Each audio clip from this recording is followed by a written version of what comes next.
Hey girl, my name is Anel. Welcome to the Brave in Her podcast, where we inspire, empower, and motivate by sharing our stories of bravery. I strongly believe that by sharing our stories, we open ourselves to healing, but also serve to give hope and inspiration to those who are dealing with a tough situation. We will talk about all topics under the sun. Now let's hear your stories of bravery. Hey girl. Thank you for being here. In today's episode, I have Melissa Jones. She is the founder of Girls Positivity Club. She is an inspiring girls empowerment coach and highly effective licensed classroom teacher who helps girls learn daily positive habits so they can feel confident in who they are and connect with other girls in an empowering environment. Hi, Melissa. How are you? Hi, I'm great. Thank you for having me. Thank you for being here. And I know we've been messaging, and I just told you my stepdaughter is in one of the clubs that you have. She's in the local club, and she's been loving it. I think she's been in the club for maybe a month, and she's been loving everything she's learning. And I could hear her having a really great time every time she meets with her leader, Stephanie. I love it. I'm so happy. And that's really what it's all about. Yes. So before we start with the interview, do you want to introduce yourself? Tell us a little bit about you. Sure. So I am Melissa Jones. As you said, I am the founder of Girls Positivity Club, where we believe that it's important to advance the confidence, self-awareness, and power of every girl. And we also believe that every girl deserves a space to belong and shine and spark their influence in positive ways. And I am also a full-time teacher. I'm still in the classroom. I've been teaching for 23 years. I am a wife and a mother of a boy, actually, a teenage boy. He's 13. And so that usually takes people by surprise because I am a global, empowerment coach and leader and all of that, and such an advocate for girls. So that's usually something that people are surprised by. But I've been surrounded by girls, for the last 23 years. And I just, being a girl too, it's close to my heart. And so I'm excited to have our conversation today. Yeah, I mean, and I was just going to say, like, you're a girl, so you know what you needed or what you still need, and what you can offer to other girls too. Yes, and when you're around children all the time, I think too, it makes a huge difference. And I've been around in different settings. So I've taught in 4 different school settings, and so I feel like I have a really good idea of what girls need and what helps them feel empowered and strong. So, yeah. And as a teacher, you get to see all different personalities and what each personality needs too. Exactly. And they're all different. And I love that. Yeah. What is Girls Positivity Club? So it's an organization that I founded to really bring girls together in community, and not only to bring them together in community, but teach them how to advance their confidence, teach them how to tap into their inner power, and really show them the way that they can show up as a friend and the girls that they should hang around to make them feel really good. And really, girls want to be seen. And I think that is such a reason that a lot of girls are on social media doing reels or TikTok or whatever, because they want to feel important and seen in some way.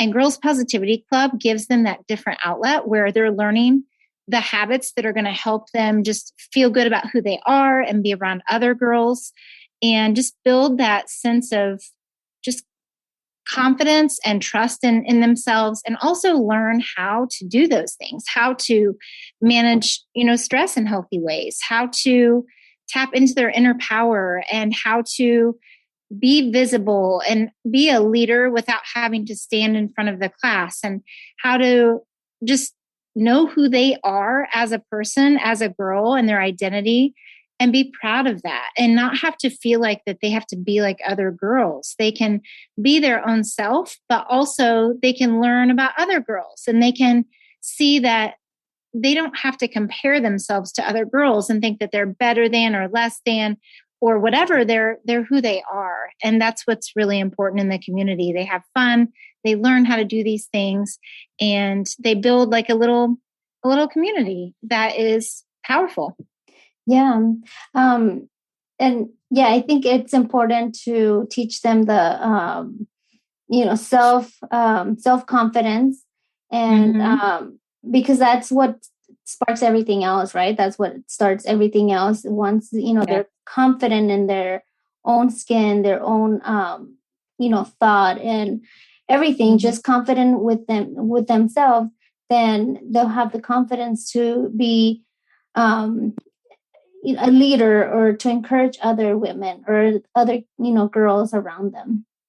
Yes. And the reason that I started the global movement is because then women can empower the girls. So the girls then have a role model of a woman who's leading them. And then that has a ripple effect on your family, for example, and the other girls' families, and then their friends. And it just keeps going. And so what I wanted to do with this movement is do just that, is not only empower the girls, but empower the women who are leading the girls. And I think that all women, there are very few women I've ever talked with who have said that they loved growing up and that, it's all perfect. No one says it's perfect, but a lot of us look back on those upper elementary school years or that middle school and high school age. And really there's a lot of hard feelings still about, or little things that still bother us that happened when we were younger. And so my hope in creating this is that we give them those tools to handle those things along the way, so that they don't have to be in their 30s like I was before I realized that I wanted to really do something about this to help girls. And really, I had been doing it all along in the classroom, but I really didn't start to have my own self-confidence until I was well into my 30s. And I think it's very common for women. I think most women would say that they in some way struggled with confidence or knowing how to have good friendships or all of those things. And because my age groups are from 6 to now I'm looking into maybe college age too, they really have the same things in common. It's just developmentally, you wouldn't teach it in the same way you would a 6-year-old as a 18-year-old. But it really is. I just talked to a college freshman last week, and it's, how do I communicate with my roommates without sounding like I'm trying to be too bossy? Or how do I say what I need and I feel shy, I don't know how to say it? Or, it's a lot of things like that. And that's really what it's still is as little girls. So I believe that if we teach them along the way, they'll have that with them. And when they come to something that's hard, they'll have much better ways to do it. And they'll also have a community that they can share with. Yeah. And that they can learn from. Yeah. Yeah. I like that. I like, equipping them with the tools, right, to be able to navigate tough situations when they come across them. Yeah. And some tough situations are simply, I don't know why my friend isn't talking to me today. And, what we teach them is you want to focus on the good and you want to be positive in all of those things, but you also have to acknowledge when you're having other feelings. So Girls Positivity Club isn't about ignoring your other feelings. It's about finding healthy ways to handle those. And I think, you have to feel the feeling, but then you can't stay in it. So teaching them how to kind of work through it and how to approach maybe a friend who isn't speaking to them because maybe something happened to them outside of school that they're not really ready to talk about at that moment. And, somebody said something the wrong way and they didn't realize it. And, those are really common things that come up with girls. Yeah, I think, that's very common. I mean, I remember being in middle school and going through the same thing, or even in elementary school. My stepdaughter just experienced something very similar to that not so long ago, and she just started middle school. So, I think it's very common. But I'm glad that I found Girls Positivity Club for her to hear from someone else, because sometimes, we can tell them, but, us being the parent, like sometimes it comes in through one ear, comes out through the other. Yes. They hear from someone else, like their leader, they might, kind of click more. Yes. Or better. I cannot agree more. Yes. It's 1,000%. Because think of yourself and think of, any woman listening. It's like, if someone other than your mom or your dad told you something, you do hear it differently, because in the back of your mind, your own parents love you unconditionally. And, you don't really you believe them, but you need to hear it from someone else. And especially too, sometimes, even when you have a good relationship with your daughter, and I know this with my own mom, there are certain things you're not sure how to bring up. And it doesn't even have to be a big, serious thing. But then when you're in a group of girls and you're all talking about, positive ways you can release stress, and you can stretch, and you can do this kind of breathing, and you can write about it and rip it up if it's bothering you, things like that, getting those tools and then being able to use those at home, it just really helps. So I see the leaders as partners to the parents of girls, and really just supporting, and like you said, being another voice in their ear. And the more the better, I say. The more we can influence and help them, the better. And even within the, their other group mates, or just the community around it, they're surrounded by, other girls that are thinking the same way, and empowers them to, or builds their confidence to make sure that, to be positive. And yes. And that they have people that have things in common. And that's why they're grouped according to age, that developmental age, because it is different when you're 8 years old versus when you're 11. And even though you have common themes of how do I be a good friend and how do I choose the right friends, it can be a little bit different when you're older versus younger. But the commonality is that, mindset and inner power is powerful for anybody at any age. So the conversations are just different.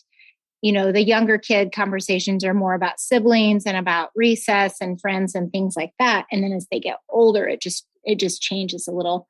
But really, it does come back to the core of those things, and how to, your thoughts are really powerful, and just teaching them how to see things a little differently, and how to use their good qualities to empower them. And like you said, to have those common conversations, it just makes them feel too like they're not alone. And they're never forced to share anything super personal. But when girls start talking about friendships and things, it's like they all want to share, and they share their experiences, and they really are just looking for space to do that, because there's really not that much time in school. Teachers we do our best, and parents do their best, but it's really important to have just a group dedicated to it so that they get that. I agree. Even for us adults, we're always, or at least, some of us are always looking for that community where we feel safe to express our feelings, or share what we're going through, because chances are someone else is going through the same thing. Absolutely. And I had a girl who, she just struggled with anxiety, and she just felt out of control kind of, and you would never know it on the outside looking at her. But joining one of our clubs, she was in it. I mean, she's still in it, but she's been in it for over a year, almost 2 years now. And her mom said she has transformed. And even in the way that she communicates with her daughter about her anxiety, she now has the tools to handle it better. And she had her create an art project. So her daughter said, this is what my anxiety looks like. And she drew a picture of it and she showed her mom. And then she said, this is what my brain is doing when I'm feeling anxiety. And then her mom said, well, can you draw one that shows when you're feeling calm and happy? And then compared the pictures. And she said that her daughter would not have had the communication or the confidence to even approach her about that. But because we had done so much work on how to express herself in creative ways, she knew how to show her mom how she was feeling on the inside when it's really invisible. I mean, you really can't show someone anxiety, you know? And so using art and drawing and things, it's really powerful as a tool. Yeah, I love that. Because like you said, many times, even as adults, it's harder when you're, you know, a little kid, or even when you're in that in between stage. Yes. You know, like as a teenager, it's hard to express your feelings, and by using different tools other than you know, speaking, but like a creative way, that's great to show their feelings. It is. I think so too. And I think the more we can show them how, then they pick the way that matches them, or they take a chance and they try something different, and then it works. Or if it doesn't work, they try something different. They always have things to draw from. And that's what we do in the club, is we try different things out. So we do drawing activities, art. I've done, you know, we do breathing, movement, and partner activities where they're, you know, we've done mirror things where they look in the mirror and they say positive things, or they mirror each other's, you know, body movement or feeling or whatever it is. And so we do a lot of really fun things. That's great. I love it. So what inspired you to create a Girls Positivity Club? Like what was that thing that you said, oh, I need to create this? It was back in 2018, and my dad was really sick with brain cancer. And I had been on this journey of, I had joined a women's group online, and it was really based on health and fitness. And I had taken control of my health better, because when my dad first was diagnosed with brain cancer, I stopped taking care of myself, and I gained a lot of weight, and I was miserable, and I wasn't handling his sickness very well. I was, you know, I didn't have a good outlet for it at that time, and I was keeping a lot in. And even though I talk about things, I still just was struggling, because it's a hard thing to deal with, not knowing that, you know, if your father is going to make it or not. And he ended up passing. But in 2018, the reason it all came together is because I had been in this group of women, and I belonged to a Facebook group online, and it was a place where we would share. And it was also, the workouts were mindfulness and affirmations and positivity. And really, I was learning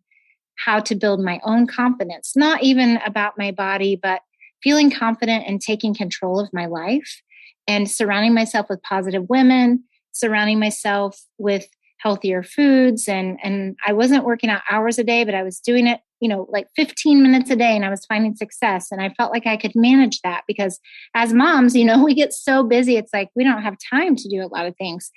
And because I had that positive community, when my dad got really sick in 2018, as he was passing, it came to me that I was able to handle his death and his end of life healthier than I had when I had first started, you know, before I joined this group. And I started thinking about, reflected on, why is that? Why am I handling this better than I did in the beginning? And I knew it wasn't just because I was used to him being sick, but it was really learning all of those tools. And I thought to myself, I have to teach this to girls, because if I had to wait until I was in my 30s to do this, and for it finally to click, and for me to have a community where I belonged and felt safe and I learned good things, then I needed to do that for girls. Because I started thinking, oh my gosh, these girls in school, they've been dealing with these same things. And then in my childhood, I had a very hard time, even though I had very loving parents, I had a very hard time just believing in myself all through school. And it started really in third grade. And it just built as I got older. I just would compare myself to girls. Even though my parents loved me and put me in activities, I never felt like I was good enough. And that went into my 30s. And then when my dad got sick, and then I had that day where I was like, oh my goodness, I want to try this. So I tried it with my fourth grade girls at lunchtime. I said, hey girls, we're going to have a little group at lunch. We'll call it girls group, and we'll just come together. and I'm going to teach you some things that I've learned that have made me feel really good and have helped me through these things, because they knew my dad was sick. So all these girls showed up and I taught them about mindset, and we did a little activity, and they were like, when can we come back? And then the next time I thought, okay, let's see, what else could I teach them? And so each time I would do some kind of an activity, either a game we played or an art activity or something like that. And I just kept teaching them, and more girls started showing up. And I thought, okay, I think this is something that can really catch on. So then from there, I made it into an after school program. And my girls actually named Girls Positivity Club because we were calling it Girls Group. But we knew that it was more than just a girls group. So the girls literally sat down and we brainstormed all kinds of words, and we started putting them all together, and we kept trying different combinations. And Girls Positivity Club is what stuck. And that's what they liked the best. They're like, well, we're girls, we do positive things. It's kind of a club, so we should call it. So that's where the name was born, which is really special.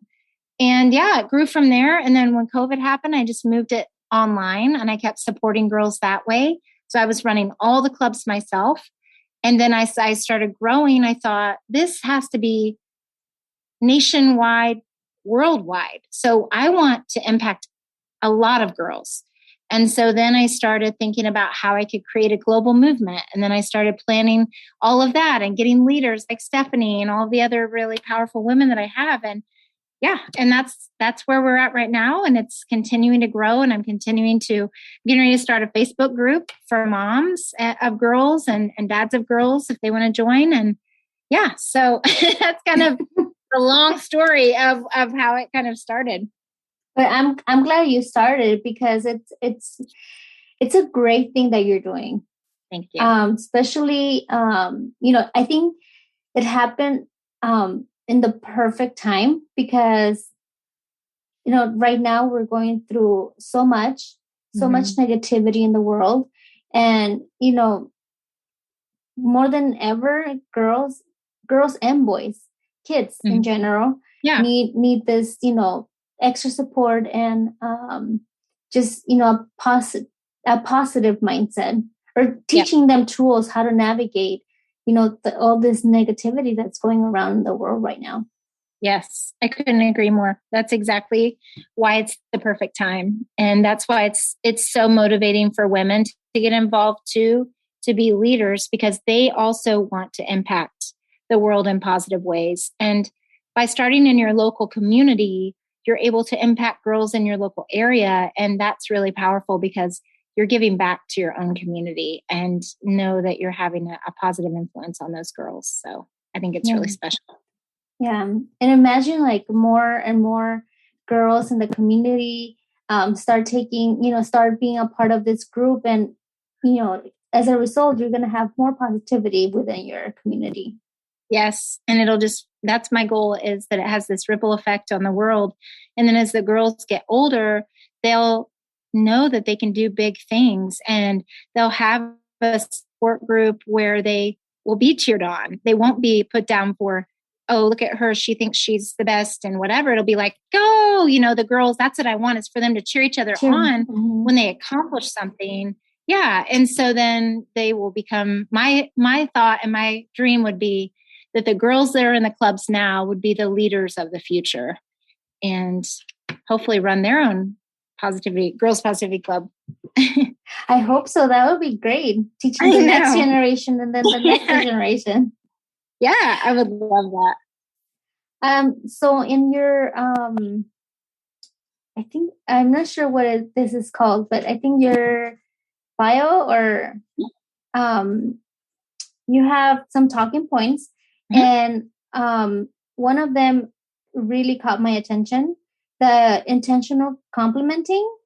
So the pros and cons of complimenting and the impact on self-esteem. Can you tell us a little bit more on that? Because to be honest, and like me, when I saw that, like, well, what would be the cons? Shouldn't it be just pros? Like it should be, a good thing that you're complimenting, but absolutely. what is the pros and cons? Yeah, so great question. So complimenting is good. I think when it can get a little bit tricky is when we're complimenting for everything. We're over complimenting for every little thing, or that we're not really being specific. We're just saying, good job all the time. And it's not really focused on a certain effort that they've done or a certain thing, or it's on achievement only. It's like, you did a great job on that A+. And whereas maybe if it was really hard, a C should be complimented because it was really hard and she worked really hard on it. And so it's really not about that it's bad to compliment, but it's more of being intentional about the way you compliment. So the cons would be if you tell them that they're perfect at everything and, you're just saying good job about every single thing, like, oh, good job, you picked up this and good job, this or that. And yes, we definitely want to compliment them on an active service that they did, because maybe they, like with my son, if he unloads the dishwasher without me asking him, it's a big deal because it is one of his chores, but he hates it. And so I might compliment him on, thank you so much for unloading the dishwasher before I asked you. That made it so much, whatever.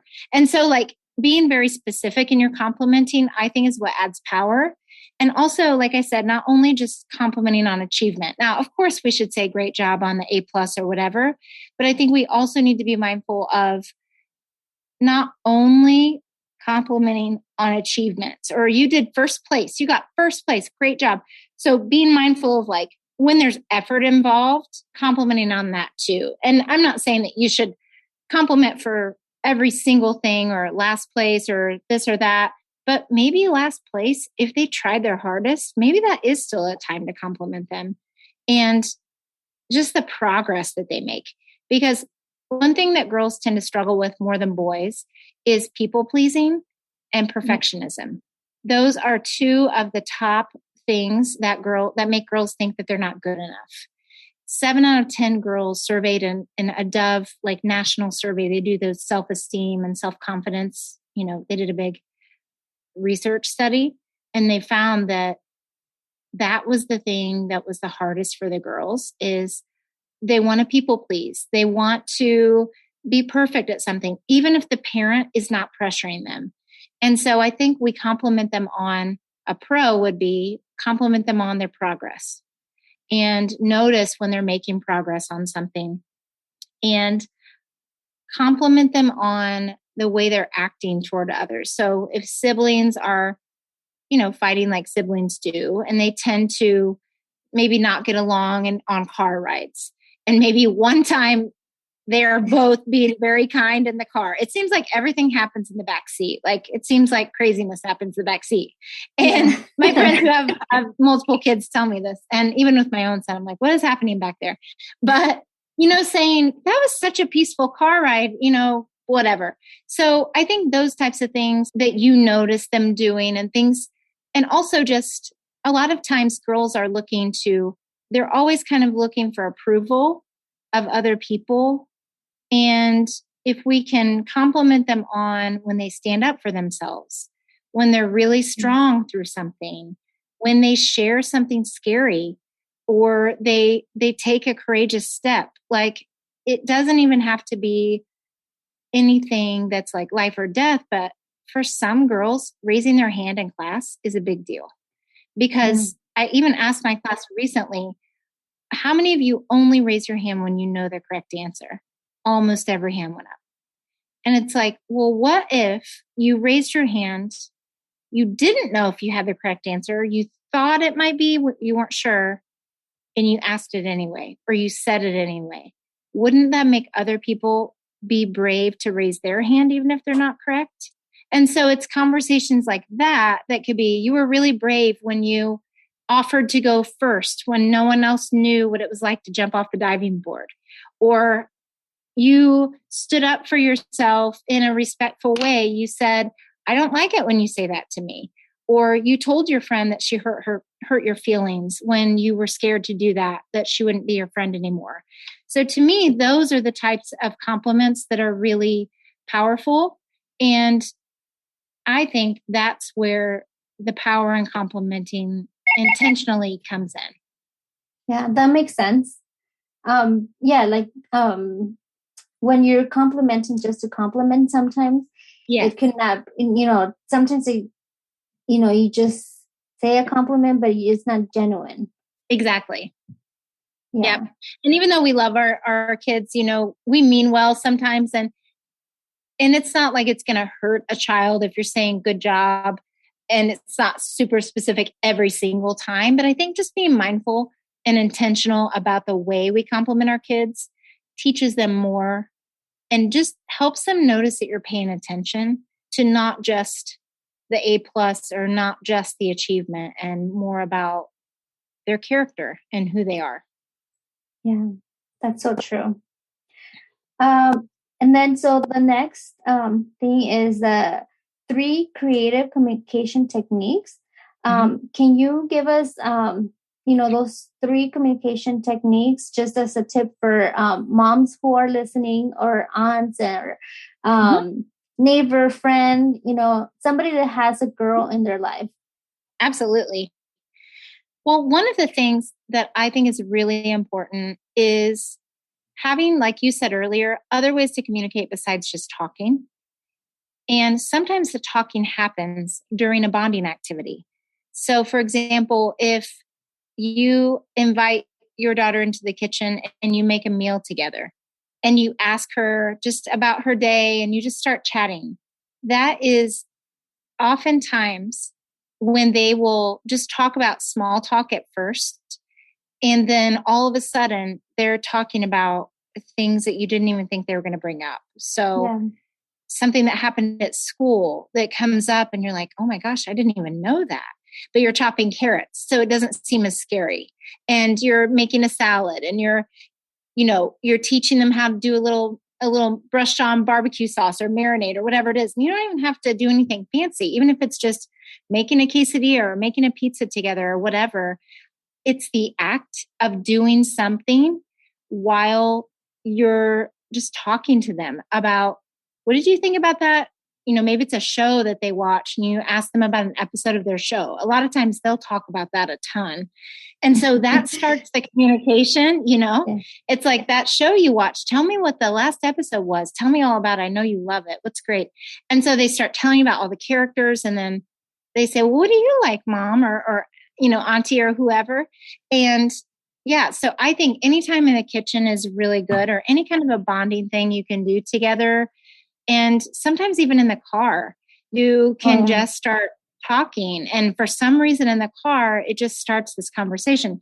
So I would say some kind of a time and place where you're doing something that's like a bonding thing, or even just as simple as a car ride where you say, hey, you know what? Do you want to go get a Starbucks real quick? And they're, most kids are like, yay. Or go get a lemonade or whatever it is, or go get an ice cream.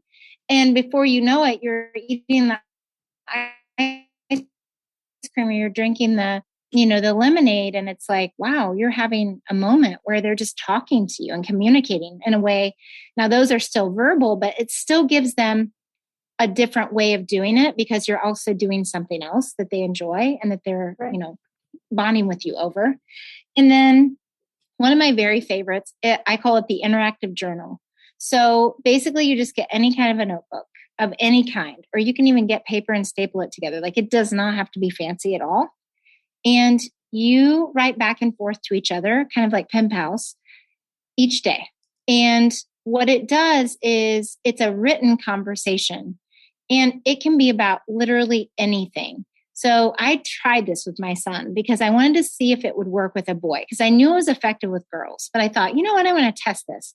I got this tiny notebook and I said, hey, I want to try something out.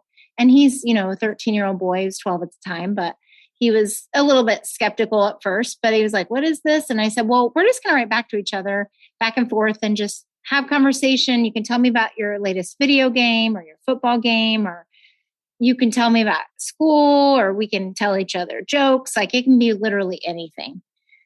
And he first started talking to me about a game that he was playing. And then he asked me about my workout. I had started a new type of workout. And I thought to myself, is he really interested in what I'm doing? I didn't even think he wanted to know about that. So I told him, I thought, okay.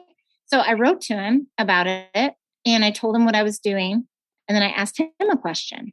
And then we have these agreed upon places where we would keep it. So I have a bedside table. So he would deliver it to me every morning and I would deliver it to him at night and I would put it on his pillow. He wanted his on his pillow. So, but he would write back to me and then he would put it on my nightside, bedside table. So then the agreement was I passed it back. And so we did that just every day. So I wrote to him, he wrote me back, and we just passed it back and forth. And we filled that notebook.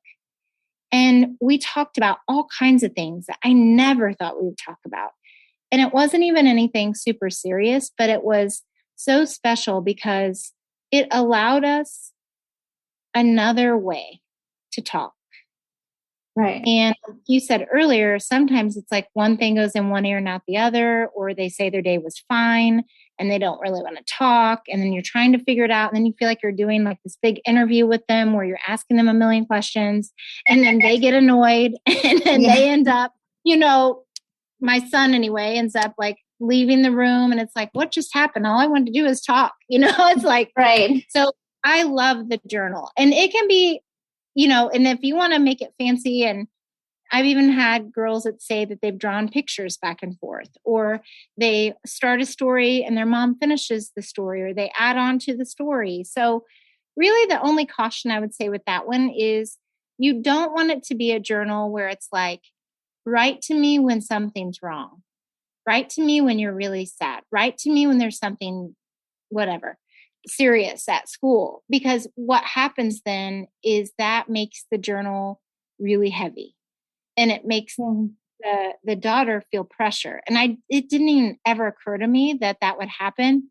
But I actually had a girl in my coaching group that I was asking the girls if they tried out the journal with their moms or their dads, they could choose. And that's what she said her mom had her do, is only write in it when it was something wrong. And then she felt pressured and she didn't know if something was important enough to write in the journal. And so that's the only caution I would say, is to keep it really light.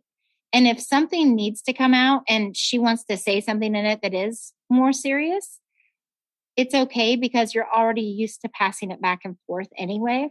Right. And sometimes writing it down makes it not as scary to say, I think my friend doesn't like me anymore, or I like this boy and I don't know what to say to him. I mean, those are things that really do come up, and it's like they feel, even when you have a good relationship, they feel a little bit embarrassed to say it sometimes.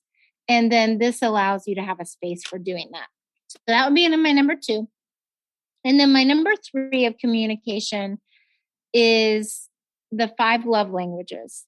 So Gary Chapman, wrote a book years ago about the 5 love languages, and, gifts, physical touch, acts of service, and quality time. It was for couples, and you figure out what your partner's love language is, and then you make sure that you are filling their bucket in that way. You're spending quality time with the one who wants quality time and all of those things.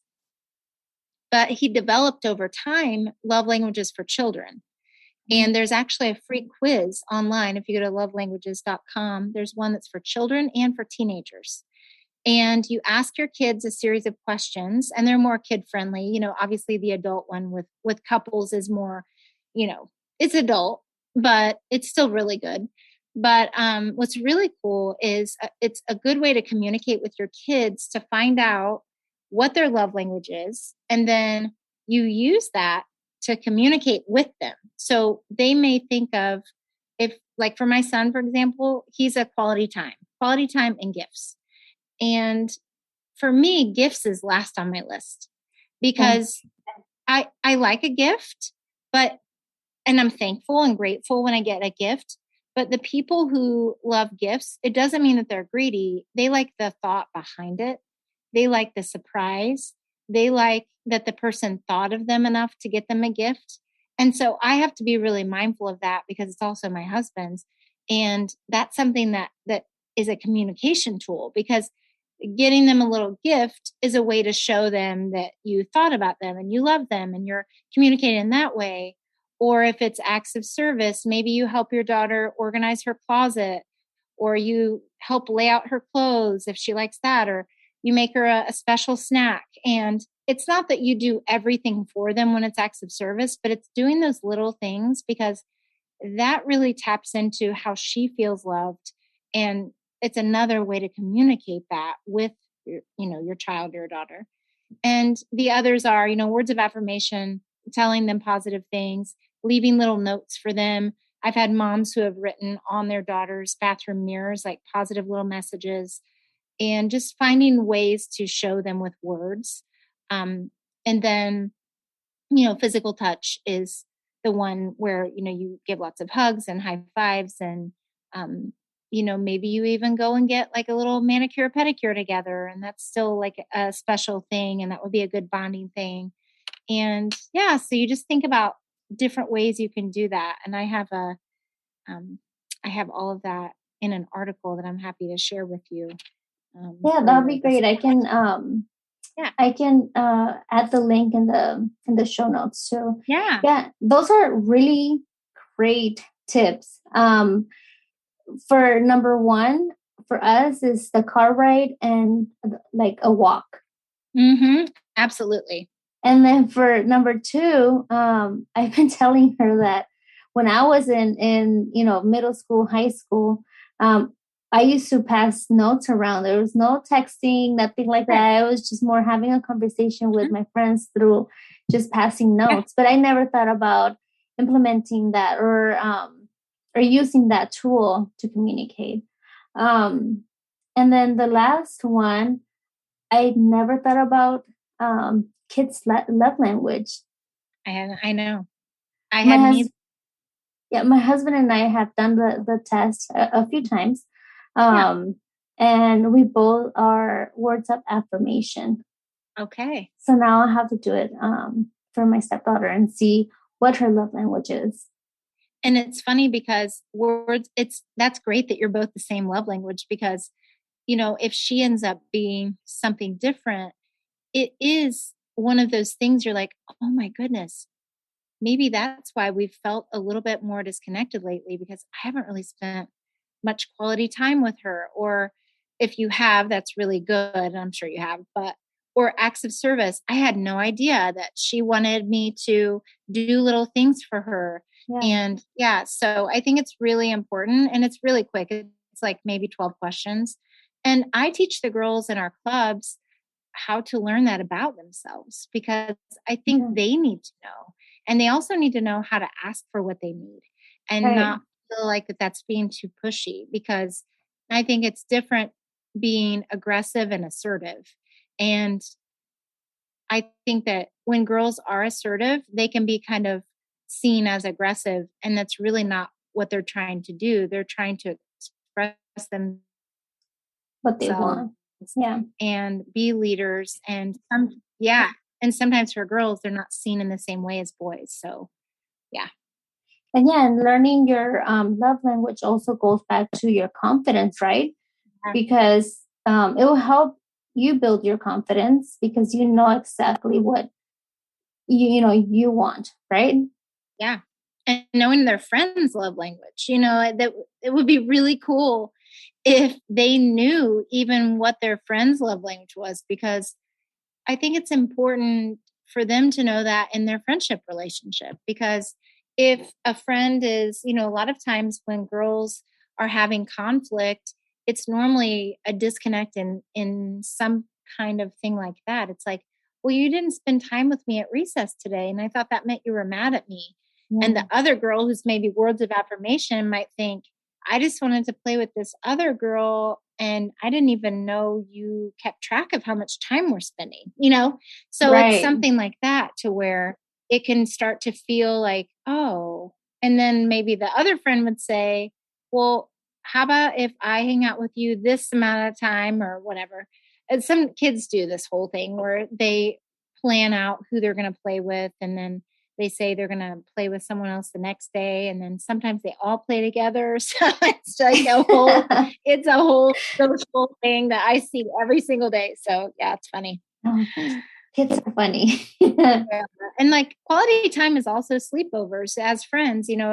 If you know that your daughter is quality time and she keeps asking you for sleepovers, and I know it's different because of COVID and different restrictions and things, but that's probably why she's asking this, because she's wanting that quality time with her friends. And that's really important to girls as they're growing up too. I want to say she is words of affirmation as well, okay, but we'll have to do the test to confirm. Yeah. It's really fun. It's really interesting because I didn't realize my son was even like gifts were his number 2. And my gifts were my husband's like number 1. Mm-hmm. And I was like, whoa, I did not think that was your number 1. So yeah, it was really eye-opening.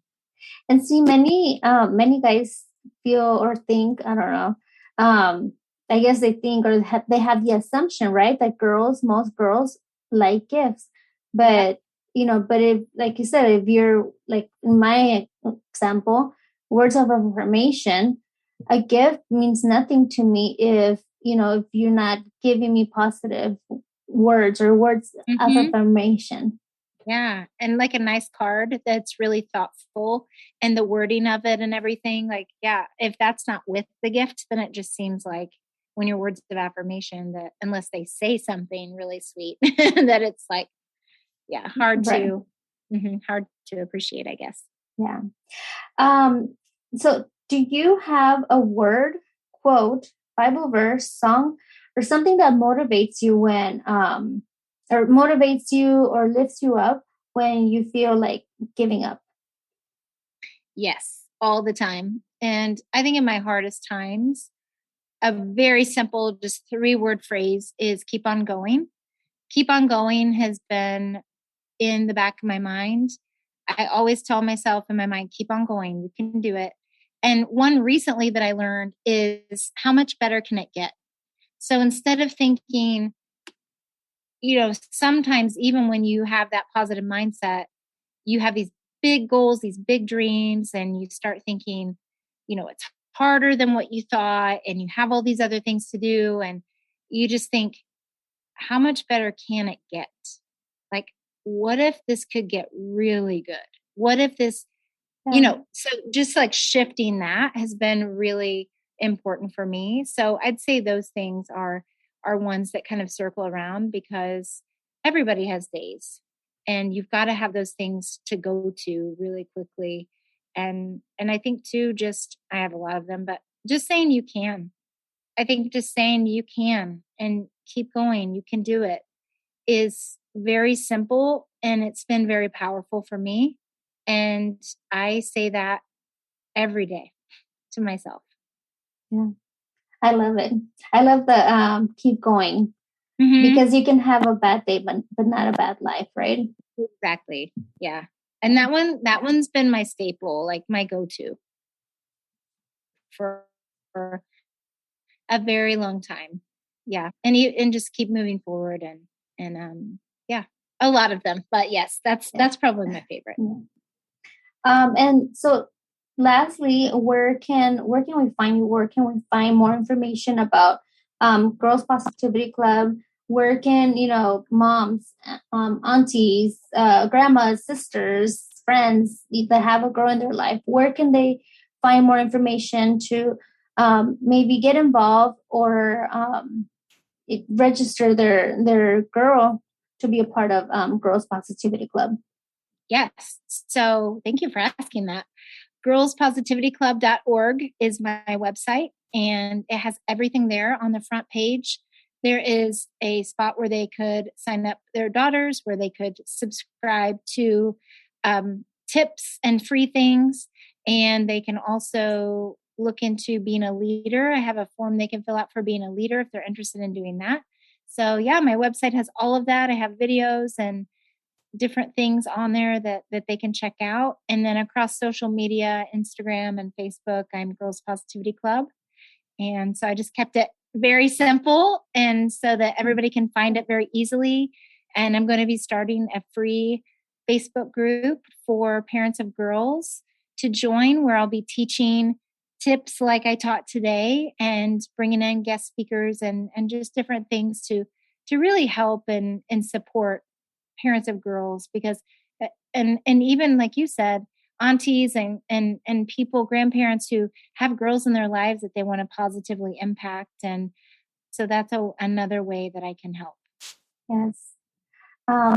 Yeah, it's great.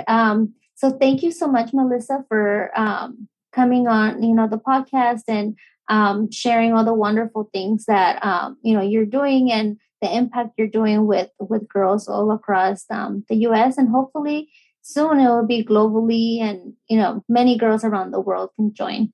It actually is global. I have. I'm sorry. No, it's fine. I have one in Kenya and one in Australia that's going to be starting. So, that's wonderful! Yay!